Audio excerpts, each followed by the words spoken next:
White Sox first-round draft pick, Zack Collins. And Zach, you were drafted last June, and the big question since you've been drafted has really been, whether you're going to stay as a catcher moving forward. How important is it to stay behind the plate for you?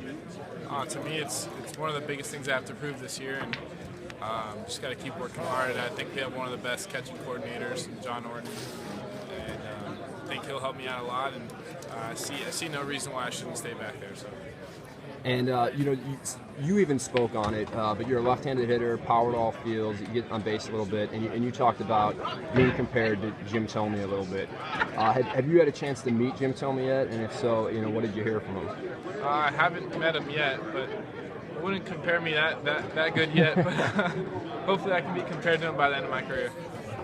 And then Nick Hostetler, talking to him about all your fellow draftees this year, he would talk about what they do on the mound, what they do on the field. But with you, he focused on your pre-draft interviews and all the questions you would ask. What do you bring on the mental side of the game that might separate you from some other players?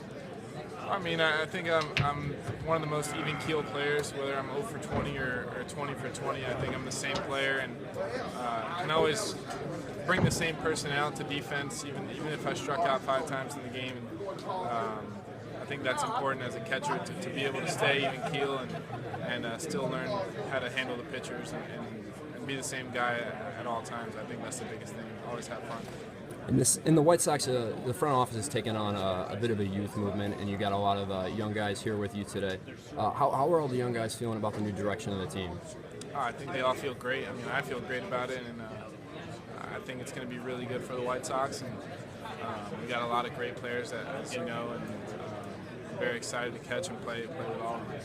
And then just to close out, the Sox sent you to the Arizona Fall League in the fall, and it was it's a collection of the best minor league players, but you didn't get as much time in the games as some of your peers. And from what I understand, the Sox wanted you to focus on some of your side work. What did they have you doing there, and what did you learn while you were out there? Well, I was catching a lot of bullpens for the guys, and I got to play about 1 game a week, sometimes 2, but wasn't really too worried about how much playing time I got there. I was more worried about getting better behind the plate and learning things that can help improve me and get me ready for 2017. I think it worked out perfectly. I don't think it could have been a better way to end off 2016 for me than out there with some of the best talent and learning a lot of things behind the plate. All right, that's White Sox 2016 first-round draft pick, Zack Collins.